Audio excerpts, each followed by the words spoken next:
So I've spent a week now with the Hero 6 Black, and it's had its ups and downs, and there's been some new developments, and I've got some new opinions on it. So we'll go ahead and talk about that now. It's Ren's Rides.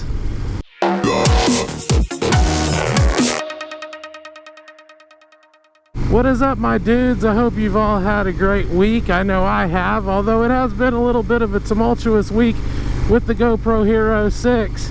Please keep in mind that my original review was really geared towards and pertaining only to motovloggers, so the opinions that I give here in this review may not apply to your use cases.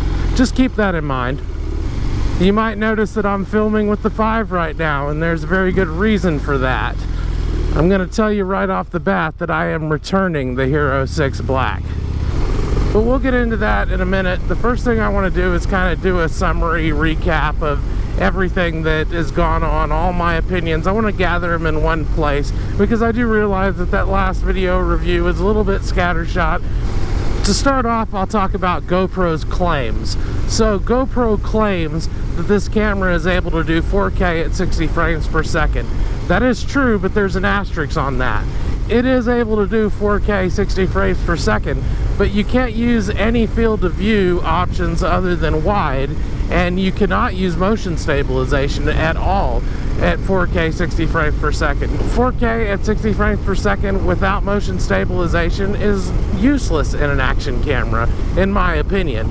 You can film some things with it, but not action sports, certainly not a moto vlog. You have to have 60 frames per second, and you have to have motion stabilization. So 4K 60 frames per second is a claim that is dubious at best. GoPro's other big claim is that the Hero 6 Black can do 1080p at 120 frames per second. Yes, it can do 1080p at 120 frames per second, but it can't do that in super view, and it can't do it with motion stabilization. So again, it's the same story. Yes, it does have this new frame rate, but you can't really use it for high action stuff. Certainly couldn't use it for a moto vlog. So again, it's a pointless upgrade for most cases. There are things that the color post-processing does that really do make improvements, but there are some bad things too. The color correction that the GoPro Hero 6 does on the sky is just way too much. It leans towards oversaturation in most cases, but when it comes to the sky, it just full out fucks it up. It doesn't look realistic. It's way too blue. It's almost teal. It just doesn't look natural at all. And it does the same thing for trees. The green colors in trees is often way oversaturated and just doesn't look realistic. The shadows, if you look at the side-by-side comparison video that I did last week, the shadows in the GoPro Hero 6 look bluer than the shadows in the GoPro Hero 5, and they're also a little bit lighter. While I do like that the shadows are slightly lighter, I do not like the blueness in them. I think that it makes them look unrealistic and just kind of gross. You know, it just doesn't look good. Those three things are just not good, and they're apparent in every shot when you're doing a moto vlog. I do like that the color profile seems to be warmer. Now, I do stand by my previous statements on image stabilization. The image stabilization on the GoPro Hero 6 is fantastic. I mean, it is really next level over the GoPro Hero 5. It really does have that gimbal look to it. I mean, it's almost perfect. I don't have any complaints at all about the image stabilization on the GoPro 6. Another thing that I really did like on the GoPro Hero 6 is the dynamic range. It really did bring out some of the finer details in some of the objects that it filmed. The road looked way better. The detail in the trees looked better in a lot of circumstances, and other elements of the shot seemed to just pop more with the Hero 6's new dynamic range processing. But now we have to talk about the GoPro Hero 6's skeleton in the closet, and that is reliability. This thing has big-time reliability issues. Now, I don't know if it's just a compatibility problem with the GoPro's external mic adapter, but I have lost a lot of good footage because it simply did not have any sound. And the weird thing about it is that it seems to be totally random. Like, if I hit the quick capture button and start recording video, it's going to split that video every 4 gigabytes or so. But sometimes the first video will have sound, and then at the split it'll lose sound, and vice versa. So it affects the whole clip, but not the whole quick capture. So it's incredibly unpredictable, and I feel like for a camera to lose audio is an unforgivable sin. When I recorded my initial review of the GoPro Hero 6, I wasn't using the external mic adapter. I actually had it hooked up to the GoPro Hero 5, and I mixed the sound in from there. So I didn't really have the chance to catch that problem during my initial review. I did do some test footage with the mic adapter, but it was just a few minutes. Everything worked fine, but apparently there are some issues there. The other major problem that I had with the GoPro Hero 6 is that it was recording footage at random that seemed to be shaky as shit, just really shaky, like almost like a vibration. It kind of seemed like I was filming during an earthquake. I'm gonna cut in an example of this right now.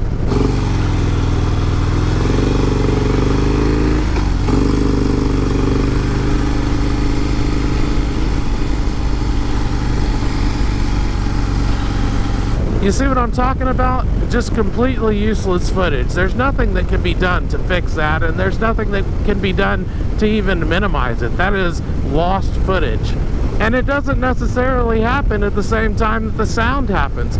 So you've got probably a 50-50 shot of your sound being fucked up and a 50-50 shot of your video being fucked up. But either way, what this equates to is I'm losing footage. This week's episode of Ren's Rides isn't happening. I'm doing this review instead because so much of the footage that I shot was lost that I don't have a salvageable episode this week. And to me, that's unforgivable. I had occasional problems with the GoPro Hero 5, but nothing on this scale. And this issue doesn't seem to be limited to any particular settings. In other words, it doesn't seem to happen only in 2.7K or only in 1080p. I suspect that in the case of the sound, it's a compatibility issue with the mic adapter, which is bullshit. They make us buy this $40 mic adapter that's a big clunky mess, and it doesn't even work with their new camera? Give me a break. And I think the shakiness might actually be a bug in the image stabilization, but I have no proof of that. Both of these things might be able to be fixed with a firmware update, but if you've ever had a GoPro camera before, you know that when GoPro releases a firmware update, they might fix one thing but break two other things. So I don't really have much faith in this issue getting fixed. A $500 action camera that can't fulfill its primary purpose is unacceptable to me. So yes, I will be taking the GoPro Hero 6 back as soon as possible. Honestly, I can't get rid of this thing fast enough. This week has been incredibly frustrating for me. Now, when I went and shot my review of the camera, it didn't give me any problems. All the footage came out just fine. I don't think anything's changed. I think I was just getting lucky before. This doesn't seem to be an issue that happens all the time. It's actually quite random. So I guess I just lucked out, or maybe it's because I shot the whole thing without turning the camera off and, you know, just let it run the whole time. So that's it. I have to wash my hands of this camera. I cannot have reliability issues in an action cam. I'm trying to film a moto vlog here. Some of these things that happen on this vlog are moments that can't be recreated. They have to be captured. And to lose footage is a cardinal sin for any camera. So that's it. I'm gonna have to amend my original review and give this thing a do not buy. I wanted to like this camera. I did like this camera. I like some of the changes. I could have lived with the color issues. I am gonna miss that wonderful image stabilization. That's gonna hurt to lose. I'm also gonna miss that wonderful dynamic range, but I cannot have reliability problems in an action camera. There's nothing more infuriating than going for a ride and shooting hours of footage and you think it's great. You know, you're ready to go home, you're ready to edit this wonderful footage that you got, and it's fucking gone. There's nothing worse in the world than that. It's inexcusable for any camera to do that.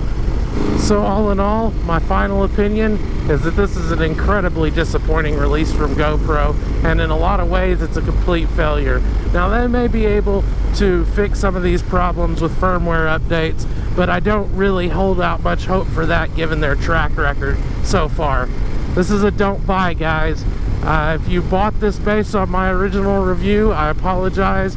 I failed you there.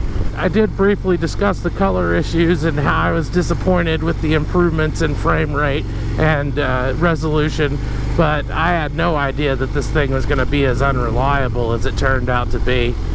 So that's it, guys. That's all I've got for today. I actually did shoot several segments for a proper episode of Ren's Rides this week, but as you could probably already tell, a lot of the sound was lost for that video. So we're just going to continue with the Hero 5 for now, and maybe I'll investigate some other action cams. Do you guys have any suggestions for any action cams that I should try?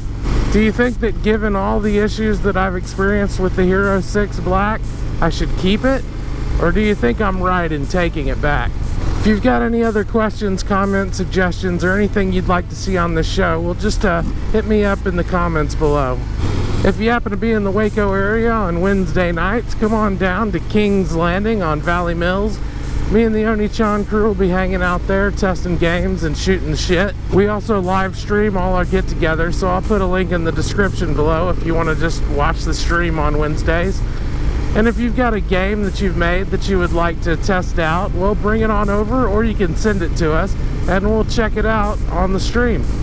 The launch of our new podcast drama, Stony Point, is imminent, so watch the space below for a link to the first episode. It's fantastic. You guys are going to love it.